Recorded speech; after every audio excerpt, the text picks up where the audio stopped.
एक काम करो, देखो ऐसा कहते कि ब्राह्मण को मारना नहीं चाहिए और बाल हत्यारे को छोड़ना नहीं चाहिए, क्योंकि ब्राह्मण को मारेंगे तो पाप लगेगा और बाल हत्यारे को छोड़ेंगे तो पाप लगेगा। इतना का तो भीम भैया को हंसी आई, वाह क्या बात है। अगर ऐसे न्यायाधीश आ जाए, न्याय करने वाले जज, तो बोले रोज अच्छा न्याय हो जाएगा। दोनों बातें कहती ना, इधर भी चल गए और कहा मारना भी नहीं है और छोड़ना भी नहीं है। तो अब क्या किया जाए, जैसे हंसे ना तो भगवान कन्हैया को थोड़ा करो भैया, तो ऐसे आंख निकाली, ए भीम भैया। हाँ बोले जब बड़े बड़े लोगों की बात होती है ना और छोटों को बीच में बोलना नहीं आता, तो वहां बोलना, लोगों की जिंदगी बीत जाती है, बोलना ही नहीं सीख पाते कभी। समझ रहे हैं ना, जीवन निकल जाता है पर हम और आप ये नहीं सीख पाते कि कब कहां और कैसे बोलना है। ध्यान देना है, सीख पाते पता ही नहीं लोगों को। बात चल रही खेत की तो कर दी खलियान की। हाँ मतलब ही नहीं कि कहां लग रही है बात, बस कहने से मतलब है। समझ रहे, तो कब तुमको बोलना नहीं आता तो बोला, एकदम शांत हो गए। अब किया क्या जाए, तो कहने लगे कि किसी सम्मानित व्यक्ति को, उस समाज में जिसका सम्मान लोग करते हो, उस सम्मानीय व्यक्ति को यदि समाज में बुलाने के बाद और भरी सभा में बुलाए और बुला करके वहां से फिर अपमानित करके भगा दिया जाए, जैसे यहाँ अच्छे से बुलाया जाए, यहाँ से भगा दिया जाए, तो उस व्यक्ति का वो अपमान ही मृत्यु दंड के बराबर। जिसका लोग जय जयकार करते उसको बुलाओ और बुलाने के बाद अपमान कर दो भरी सभा में, बोले यही करो उसके साथ। तो वही किया गया। अरे अश्वस्थामा आदि दाढ़ी मोड़ दी, आदि मूछे पौष्टिक मड़ी थी वो भी निकाली, धक्के देकर बाहर निकाल दी। लेकिन ध्यान रखना, जो नीच व्यक्ति होता है वो चुकता जैसे दाप पड़ती ना वैसे दस नफरत कर देता। समझ रहे ना, इधर अर्जुन ने छोड़ दिया लेकिन उसके मन में आओ हमारा क्या बिगाड़ लिया है? हमने तो पूरा वंश समाप्त। फिर याद आया नहीं नहीं, अभी एक बचा है। कौन? वो बचा है कि अभिमन्यु की जो पत्नी है ना उत्तरा, जिस समय अभिमन्यु महाभारत के युद्ध में मारा गया था, उस समय उसकी पत्नी मैंने सुना था गर्भवती थी। इसका मतलब यह है कि कुछ समय बाद वो बच्चा बाहर आने वाला, उसको और समाप्त कर, वरना ये बच जाएगा। ध्यान देना, उन्होंने तो छोड़ दिया लेकिन उसने क्या किया, वहां भी नहीं चुका। नीच व्यक्ति कभी चुकता नहीं है। और तुरंत ब्रह्मास्त्र चला दिया। अब ब्रह्मास्त्र जो था उत्तरा मैया के गर्भ में चलाया। उत्तरा मैया को इतनी बेचैनी होने लगी, मैया घबराने लगी। मैया को लगा कि ये क्या होने लगा, इधर उधर दौड़ती है मैया, पर क्या करे कहाँ जाए। दौड़ती दौड़ती मेरे गोविंद के पास पहुंची और हाथ जोड़कर निवेदन किया, कहने लगी कि पाहि पाहि महायोग और देव देव जगत पते, नान्यम तद्भयं पश्ये यत्र मृत्यु परस्परम, नान्यम तद्भयं पश्ये यत्र मृत्यु परस्परम। पाई पाई महायोगी भगवान कन्हैया के योगेंद्र के चरणों में गिर गई और कहा, हे ठाकुर, मुझे ऐसा लगता है कि अब मेरी मृत्यु निकट आ गई है, पर आपसे निवेदन है, मैं मरूं तो मर जाऊं, मैं जल करके राख हो जाऊं, बस एक निवेदन है कि मेरे अंदर जो गर्भ में बालक है ना, उस बच्चे की रक्षा कर।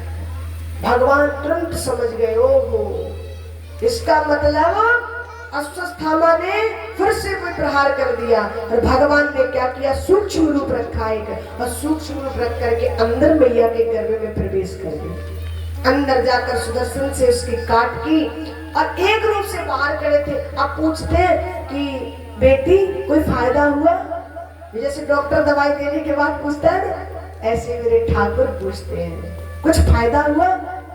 हाँ, अब मैं सुस्त महसूस कर रही हूँ। स्वामी सूत जी महाराज कहते हैं, हे स्वर्गाधिक ऋषियों, ये दृश्य जो था वो कौन देख रहा था? कुंती बुआ। कई बार हम भी ये देखते हैं पर समझ नहीं पाते, हम ये भूल में रहते कि ये हमने किया। किस भूल में रहते? ये। लेकिन मेरा ठाकुर किसी न किसी रूप में आकर के उस कार्य को कर जाता है और हम ये पता नहीं लगा पाते कि ये कार्य किया किसने। क्योंकि प्यारे, इन आंखों से मेरे ठाकुर को नहीं पहचाना जा सकता, इन आंखों से मेरे ठाकुर को नहीं पहचाना जा सकता।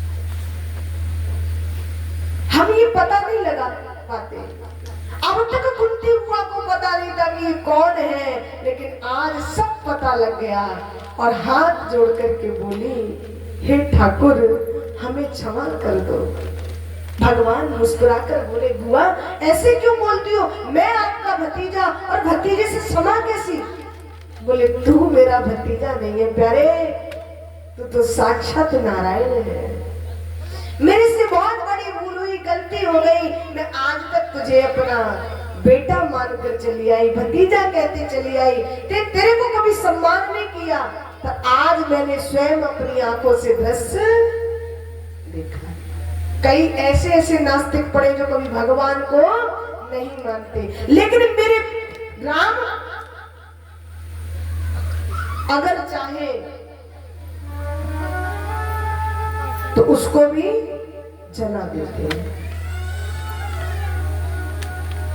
अगर राम जी चाहे तो। बार बार मैया कहती है, ठाकुर जी मना करते हैं, लेकिन बार बार जब कुंती बुआ ने कहा, ठाकुर जी को लगा कि अब बुआ भी बार बार कह रही है, तो ठीक है फिर खोलने में रही क्या गया।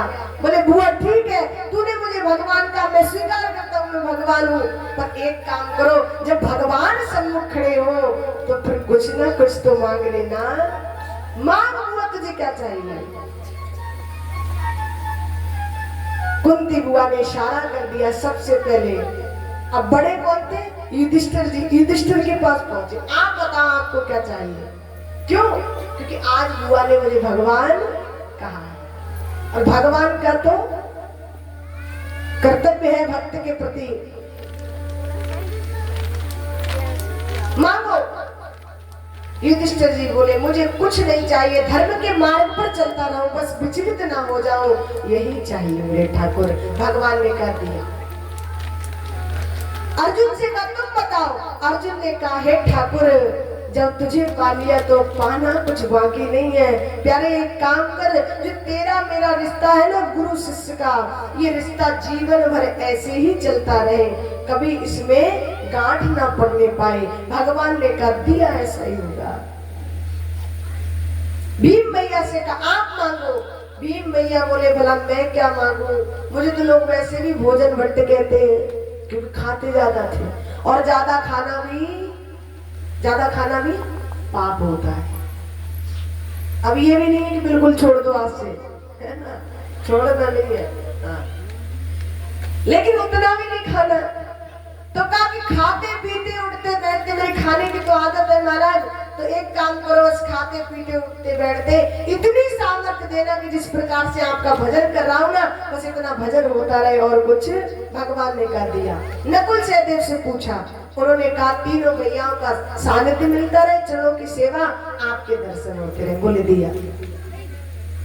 द्रौपदी मैया के पास पहुंची, तुम बताओ तुमको क्या चाहिए?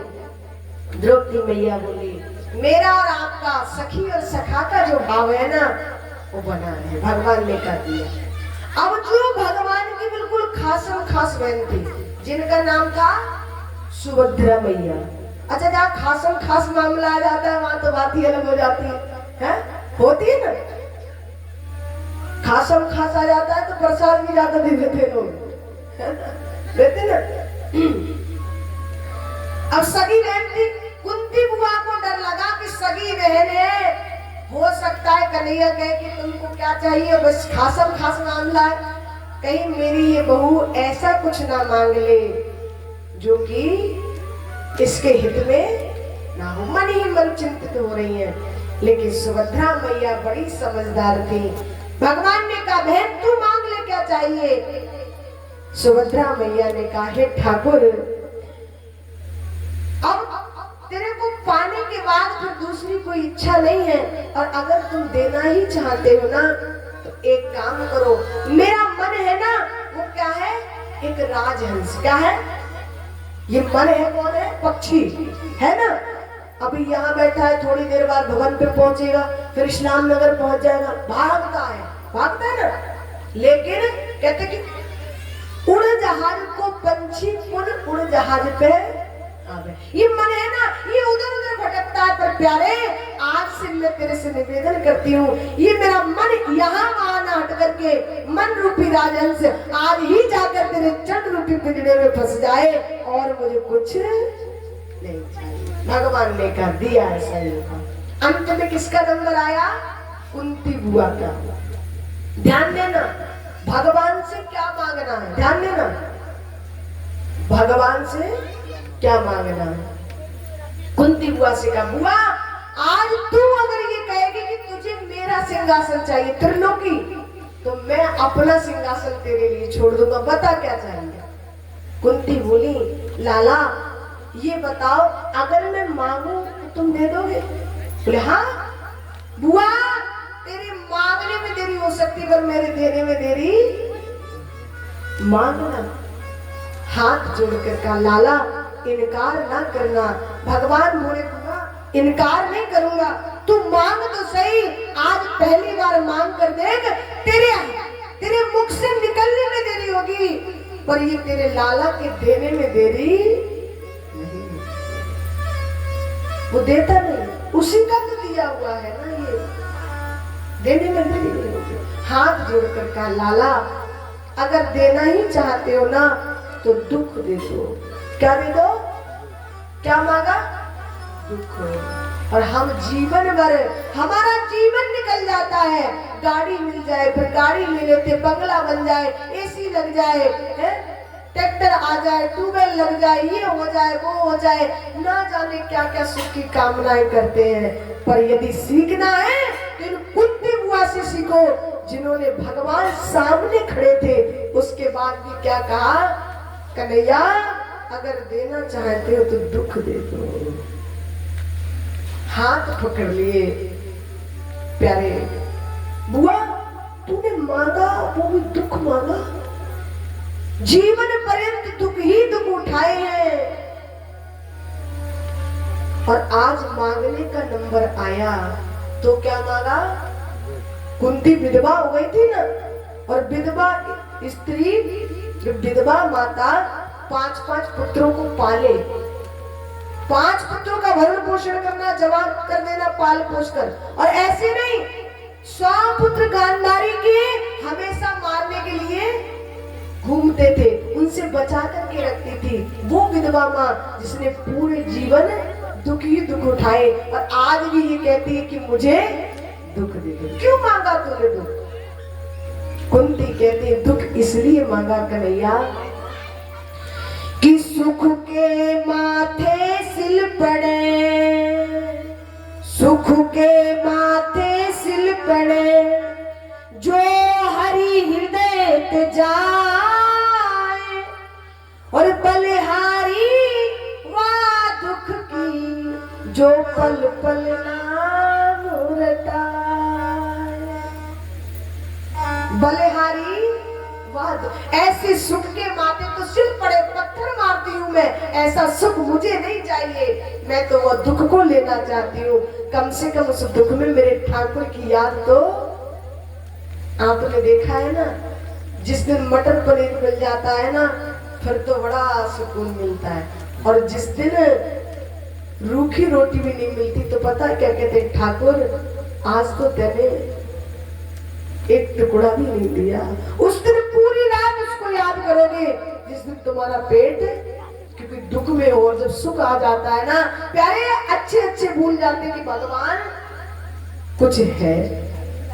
तो कम मैं दुख इसलिए मांगती हूँ, कम से कम दुख में ठाकुर की याद तो, इसलिए भगवान से बस यही निवेदन करो प्यारे, इतना देना बस ज्यादा भी मत देना, इतना देना कि दाल रोटी चलती रहे और तेरा नाम। ज्यादा एसी बंगला ये नहीं चाहिए, क्योंकि अगर ये मिल गए फिर तेरा भजन नहीं होगा, फिर तो केवल दिखावा रह जाएगा। आपने देखा भगवान के जितने भक्त हुए सब निर्धन हुए, सब गरीब हुए, कोई अमीर नहीं मिलेगा, सब गरीब, क्योंकि गरीबी में ही भगवान प्राप्त हो सकते हैं। अमीरी आने के बाद भगवान नहीं मिल सकते। बोली बाके बिहारी लाल की जय, बोली श्यावर रामचंद्र भगवान की।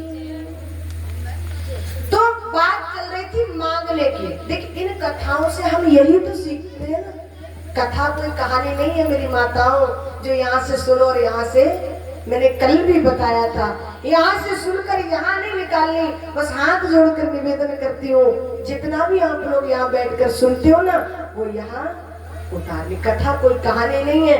इनसे यही शिक्षा मिलती। माँ कुंती ने क्या मांगा? दुख।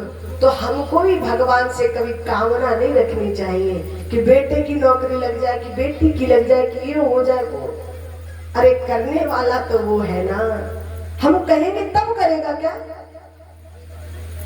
माँ जानती है कि उसके बच्चे को कब भूख लग रही है। जब वो थोड़ा रोता है समझ जाती है कि अब ये भूखा है, तुरंत दूध पिला देती। ठीक उसी प्रकार से वो संसार का रचयिता है, वो हम सबका माता पिता है। वो जानता है कि हमको कब और कहां किस चीज की आवश्यकता है, वो तुरंत पूर्ति करेगा यदि भरोसा है तो, विश्वास है तो। आपने देखा है कि आरती गाते हैं हम, आरती, वो आरती है वेदों की, ओम जय जगदीश हरे, सब गाते ना उसको और सबको याद होगी। ओम जय जगदीश हरे, भक्त जनों के संकट क्षण में दूर करे, ओम जय जगदीश। तो उसमें एक लाइन आई है, सुख संपत्ति घर आवे कष्ट मिटे। जोर से बोलो, सुख संपत्ति घर आवे कष्ट मिटे। ऐसे काहे को बोले, जोर से बोलो ना, याद नहीं है। सुख संपत्ति घर आवे कष्ट मिटे, तनका है ना। लेकिन हम जैसे विद्वान पैदा हो गए ना, 4 दिन से कथा कहने लगे, तो हमने अलग से लगा दी एक लाइन, धन दौलत घर आवे कष्ट मिटे तनका। हमने क्या लगा दिया? धन और दौलत। अब विचार करो, सुख और संपत्ति की तुलना किससे कर दी? धन और दौलत से। हमने ये अर्थ नहीं लगाया कि सुख क्या है, संपत्ति क्या है। हमने उसका तो अर्थ, ध्यान देना, जिसके पास संपत्ति होती है उसके पास दुख नहीं होता। बता, जिसके पास पैसा होता है उसके पास दुख नहीं होता। मैंने करोड़ों के मालिकों को देखा है जो महाराज शरीर से बैठ नहीं पाते ठीक से। पता क्या कहते? बोले कथा में चले तो जाए महाराज, कुर्सी पर भी नहीं बैठा जाता है, कहते ना। संपत्ति पैसा है, धन दौलत है, धन दौलत वाले को क्या कष्ट नहीं होता? होता है। लेकिन सुख संपत्ति क्या है? सुख माने नारायण प्रभु, और संपत्ति माने वेदों की आरती है। मैंने कहा कि वेदों की भाषा हम आप नहीं समझ सकते, वेदों की भाषा बड़ी कठिन है। सुख माने नारायण प्रभु और संपत्ति माने लक्ष्मी। हम आरती में कहते सुख संपत्ति घर आवे। जब मां लक्ष्मी और नारायण प्रभु हमारे घर आएंगे तो हमारे शरीर का कष्ट तो अपने आप दूर हो जाएगा। तो आज की बात तो नहीं कहोगे धन दौलत घर आवे, हैं? क्या कहोगे? सुख संपत्ति घर आवे। हे ठाकुर, बस आपका आना हो जाए तो मेरा जीवन, कि राम को मांग ले मेरे प्यारे,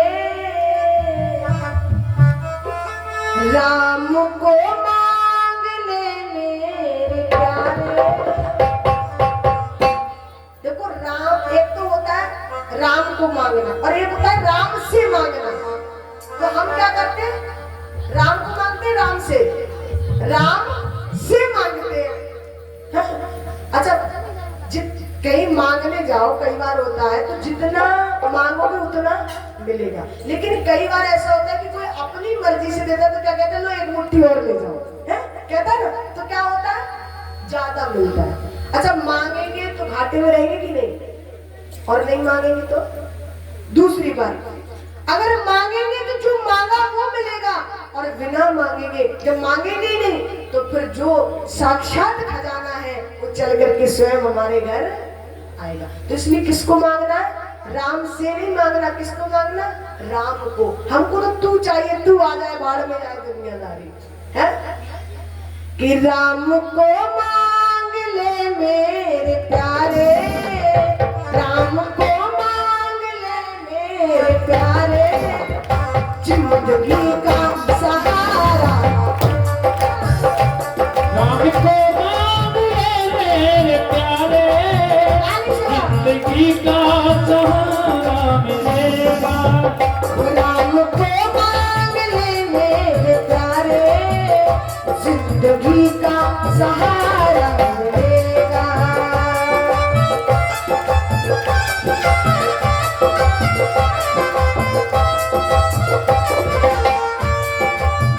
वो राम को मांग ले मेरे प्यारे, जिंदगी का सहारा मिलेगा।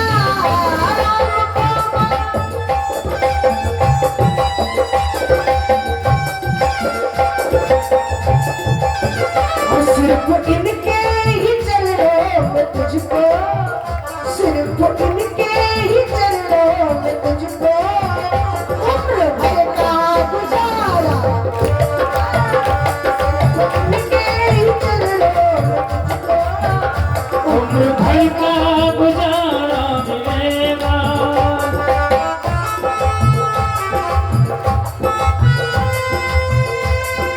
हरि बोल, ताली चलो, ताली बजाओ।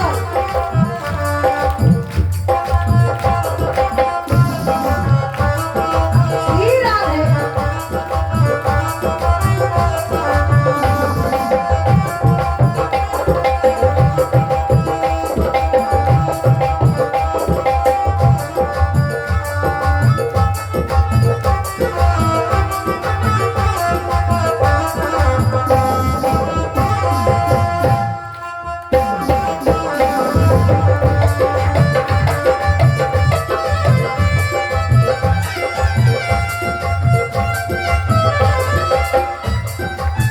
भोली मांगे बिहारी लाल की। तो बात चल रही थी मांगने की, समझ गए ना क्या मांगना है, अब नहीं मांगना उल्टी सीधी चीजें। तो कुंती हुआ ने दुख मांगा, प्यारे है देना है तो दुख दे दो। भगवान बोले नहीं नहीं हुआ, मैं तुझे अब दुख तो बिल्कुल नहीं दे सकता। बोले क्यों, बोले तू कुछ और मांगे, तू दुख नहीं देगा क्या ना, बोले नहीं मैं दुख नहीं दूंगा। तो कुंती बुआ बोली ठीक है, जब तू दुख नहीं देना चाहता तो एक काम करना, ये जो मोह माया की डोरी है ना, ये संसार में अब तक मैं खींचती हुई चली आई, ये बेटा है, ये बेटी है, ये बहू है, ये जो है संसार के जो रिश्ते नाते हैं ना, इनका सबका मोह माया जो है सब हट जाए और आपके चरणों में आज से मन लग जाए। अब मुझे संसार के रिश्ते नहीं निभाने। भगवान बोले ठीक है बुआ, दिया ऐसा ही।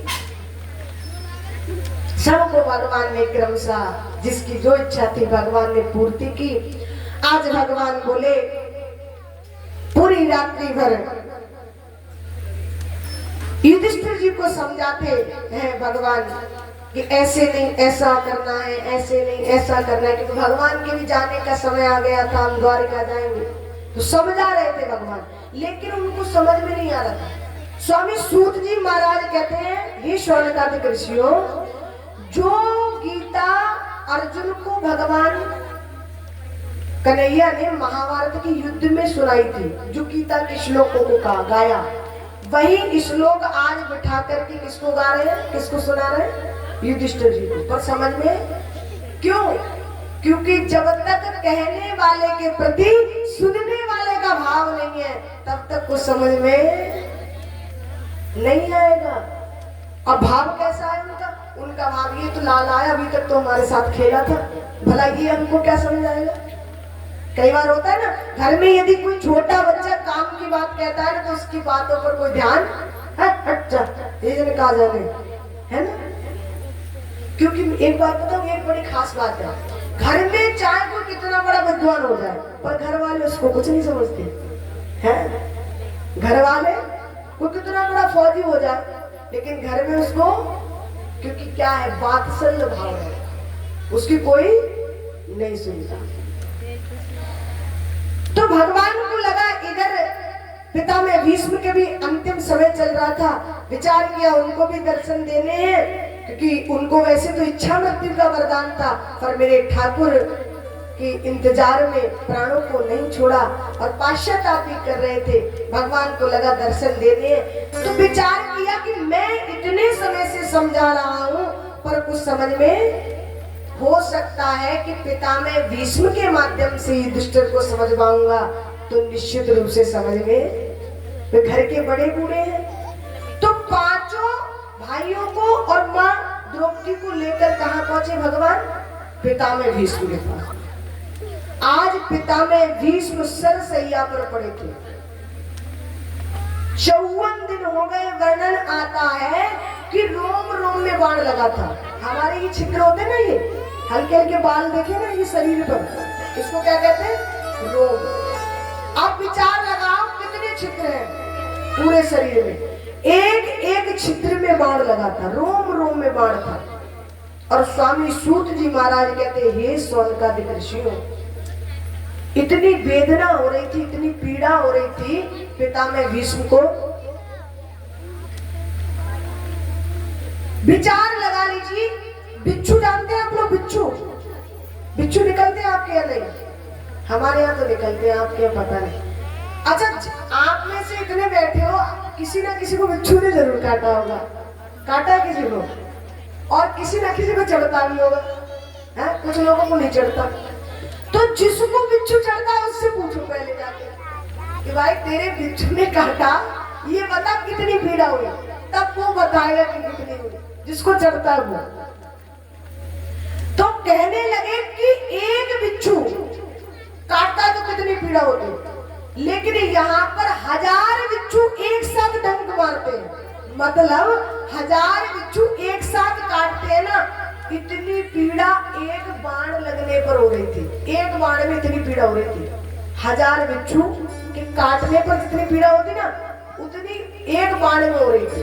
अब विचार लगा, रोम रोम में बाण लगा था, रोम रोम में बाण लगा था, इतनी वेदना थी। भगवान पहुंचे, जाकर के प्रणाम किया, दादाजी प्रणाम। दादाजी ने जैसे हाथ तो उठ नहीं पा रहे थे, नेत्रों से अश्रु बहने लगे, प्रणाम स्वीकार किया। भगवान ने कहा, दादाजी मैं आपके पत्रों को लेकर आया हूं, ये राजा बन गए, इनको बताओ कि राजा को क्या क्या करना चाहिए।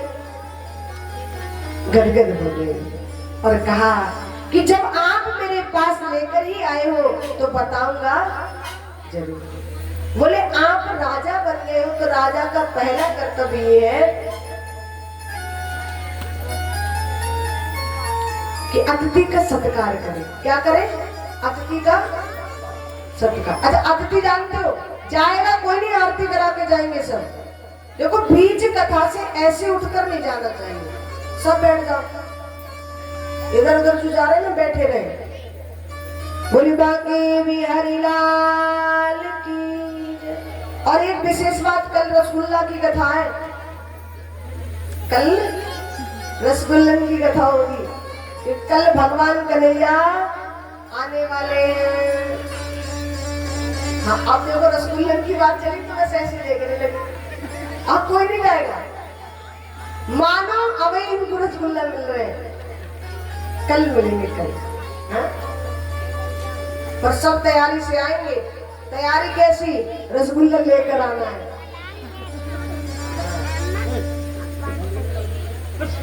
बोली बाकी बिहारी लाल की, बोली श्यावर रामचंद्र भगवान की। तो अतिथि का स्वागत करना। अतिथि कौन है? अतिथि किसे कहते हैं? अतिथि मेहमान को कहते हैं। आज 10 बार फोन करे, हाँ परीक्षित भैया हमारे, परीक्षित भैया, ये मेहमान हुआ, अतिथि हुआ, नहीं, अतिथि उसे कहते हैं जिसके आने की कोई तिथि ही निश्चित ना हो। जिसके तिथि, जिसके आने की कोई तिथि ही नहीं, उसने समय ही नहीं दिया आपको कि हम उस दिन आ रहे हैं। जो अचानक आ जाए उसको क्या कहते हैं? अतिथि। और वो भगवान का स्वरूप, समझो भगवान का आगमन हो गया, उसका स्वागत करना चाहिए। पर आज के समय में अगर कोई आ भी जाए ना तो पहले 70 सवाल करेंगे उससे। अतिथि का स्वागत कर। बोली बाकी बिहारी लाल की जय। और प्रजा को अपने प्राणों से भी बढ़कर समझना।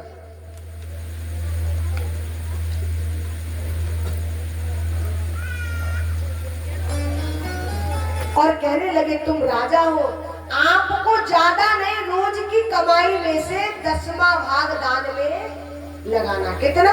ज्यादा नहीं, 10वां भाग। जो रोज की आमदनी है ना उसमें से 10वां हिस्सा देना दान में। स्वामी सूत जी महाराज कहते हैं, हे शौनकादिक ऋषियों, एक कुआं होता है ना, कुआं, उस कुएं से क्या करते हैं? पानी निकालते हैं पीने वाला। पहले निकालते थे ना, अब तो खैर नहीं है। और जो हमारे पहले के पिताजी है, हमारे पिताजी को पता है, और अभी हमने भी खैर देखा है ऐसा कई जगह। हम जब राजस्थान में जाते तो निकलता है पानी। तो कुएं से जब पानी निकाला जाता है तो इतना स्वच्छ जल निकलता है, इतना पवित्र निकलता है, इतना मीठा कि आनंद आता है। और यदि उस कुएं से कुछ समय के लिए जल निकालना बंद कर दिया जाए, 15 दिन के लिए बंद कर दो कुआं से, तो फिर उस जल में क्या हो जाता है? दुर्गंध आने लगती है, उससे गंदा हो जाता है जल। फिर उसके बाद उसकी सफाई कराई जाती है, तब जाकर उससे जल नया। ठीक उसी प्रकार से, जिस प्रकार से कुएं से रोजाना जल निकालने पर सुंदर जल आता है, और यदि कुछ समय के लिए रोक दिया जाए तो जल से दुर्गंध आने लगती है, ठीक उसी प्रकार से हमारी जो रोज की कमाई है उसमें से यदि हम कुछ भाग परमात्मा के चरणों में लगाते जाएं तो हमारा धन शुद्ध रहता है। और यदि हम परमात्मा के मार्ग से हटा करके उस धन को जमा करना प्रारंभ कर देते, इकट्ठा करते हैं, तो वो धन सड़ जाता है और फिर गलत कार्यों में लगता है। अब देखिए, मैं ये नहीं कहूंगी आपसे कि ना जी ना मुझे ही दे जाओ सब, है खैर, मेरी ये तो मेरी आदत है, मैं ये नहीं कहूंगी। क्योंकि दान ये जरूरी नहीं कि 7 दिन हम आए तो हमको ही दान करो, उसके बाद 1 साल दान ही मत करो, ऐसा नहीं है।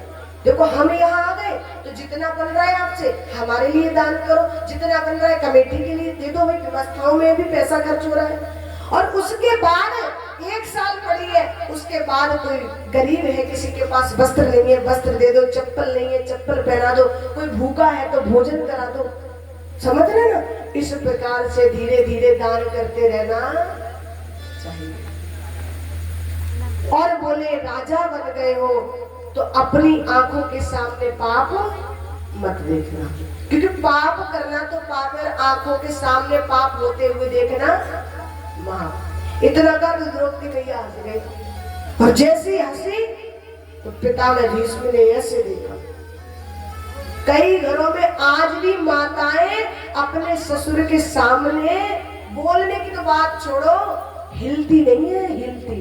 आप राजस्थान में चले जाओ, हम जाते राजस्थान में आज भी मर्यादाएं हैं, आज भी, क्योंकि वहां तो बड़े वृद्ध हो जाते हैं, 90-90 साल के बुढ़ा, ये नहीं लगता ही 90 साल के। पूछो पिताजी से, हाँ बिल्कुल दूल्हा बने घूमते, बिल्कुल दूल्हा लगते नहीं कि 80 साल के बाबा हो गए। हम तो उनके पास बैठते थे, पूछते बाबा आपकी आयु कितनी? बोले 85 वर्ष, 90 वर्ष, ऐसे बताते थे। और लगता ही नहीं था बाबा तुम 90 के हो गए। बोले हाँ। लेकिन उनके घरों में जब जाते थे ना तो उनकी जो बेटों की बहू होती थी ना, वो सामने नहीं पड़ती थी, जैसे हमारे यहाँ निकल निकल के भागते ना, हा? वैसे तो पर्दा है साहब, वैसे पर्दा। लेकिन अगर कह दिया जाए तो फिर पर्दा नहीं।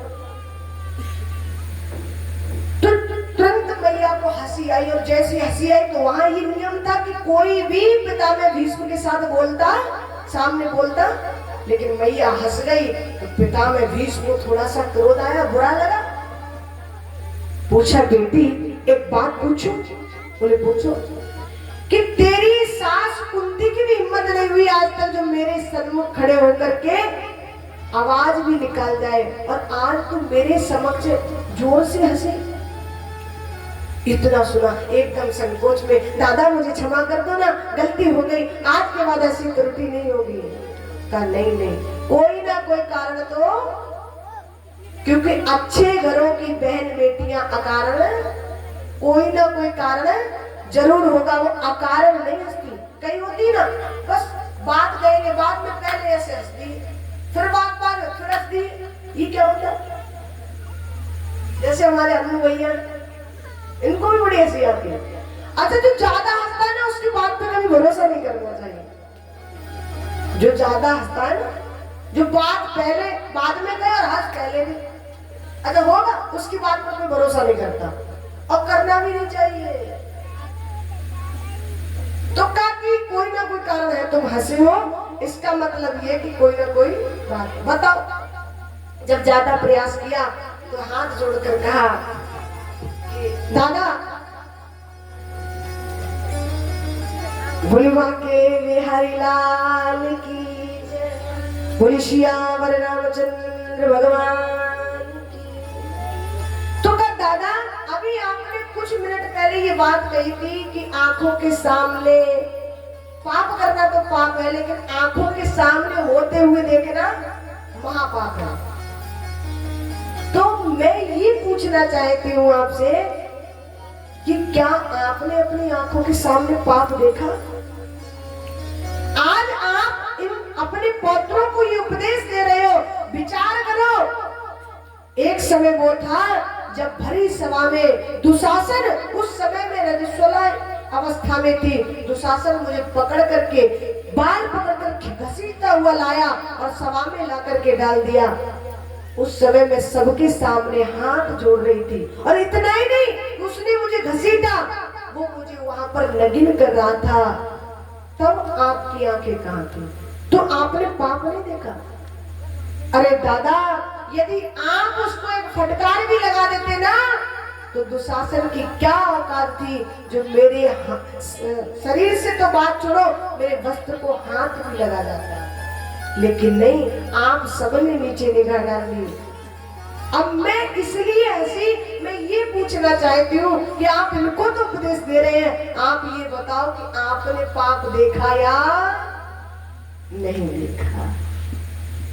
इतना कहा, आंखों से अश्रु बहने लगे और बोले, बेटी तू सत्य कहती है, मैंने अपनी आंखों के सामने पाप, और ये जो मैं 54 दिन से सरसैया पर पड़ा हूं ना, कितना मुझे कष्ट हो रहा है ये मैं जान सकता हूँ। ये उसी का पाश्चाताप है। किसका?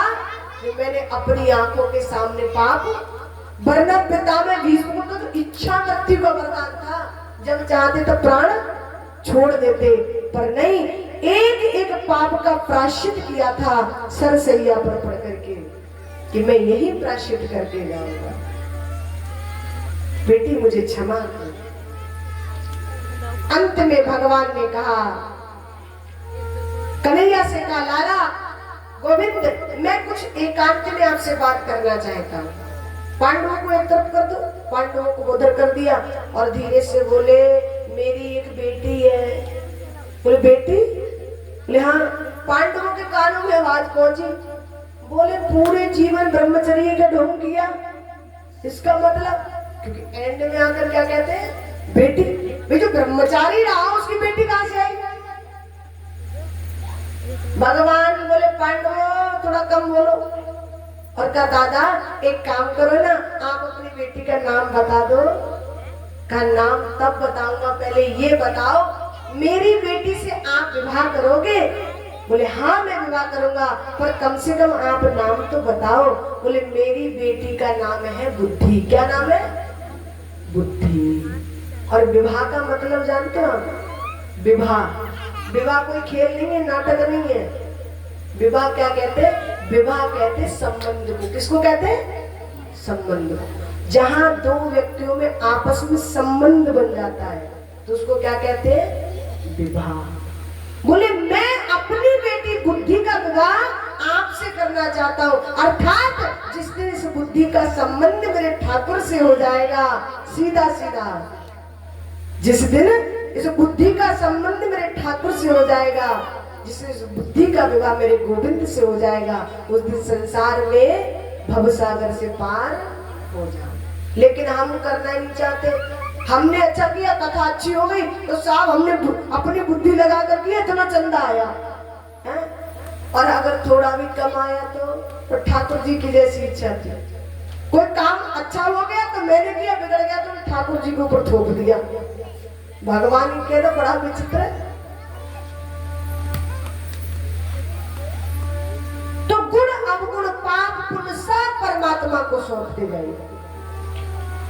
बोलिबा के भी हरिलाल की हर नैया ले चल परली पार हो, नैया ले चल परली पार, नैया ले चल परली पार हो, नैया ले चल परली पार हो, नैया ले चल परली पार हो, नैया ले चल परली पार। जहाँ विराजे राधे रानी, जहाँ विराजे राधे रानी, अलमेली सरकार हो, नैया ले चल परली। सवरिया ले चल परली पार हो, सवरिया ले चल परली हरि बोल।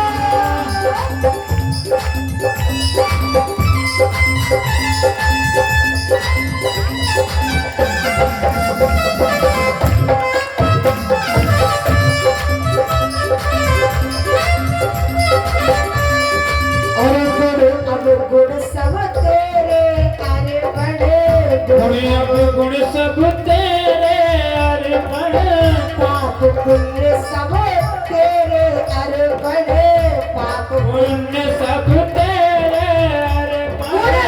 अवगुण पाप पुण्य सब ठाकुर जी को देते जाओ। ये नहीं अच्छा किया तो मैंने बुरा, सब गुण अवगुण पाप पुण्य सब ठाकुर जी को।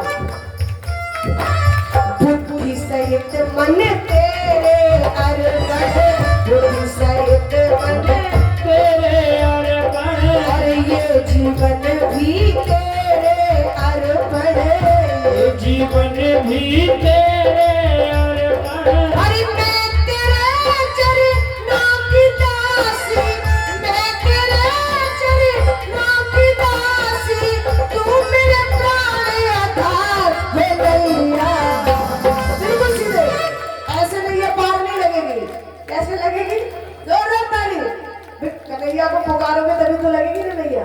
बिल्कुल सीधे। बीच में कैसे करता है? बीच में बिल्कुल सीधे का। और कहेंगे क्या? हो नैया ले चल परली, नैया ले चल परली पार।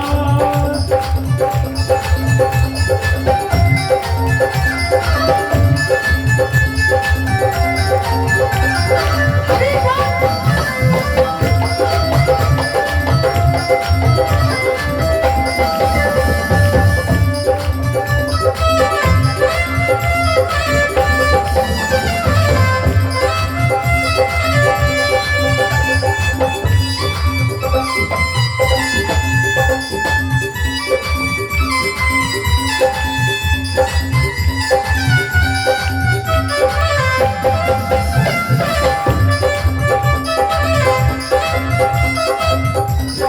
और भक्त कहता है तेरी आस लगा बैठी हूँ, तेरी आस लगा बैठी हूँ। और ये समाज के लोग ला रहे ना, ये सब मुझे कोई मतलब नहीं। लज्जाशील गवा बैठी हूँ, लज्जाशील गवा बैठी हूँ, और तुम संग में लगा बैठी हूँ, तुम संग में लगा बैठी, और अपना आप लुटा बैठी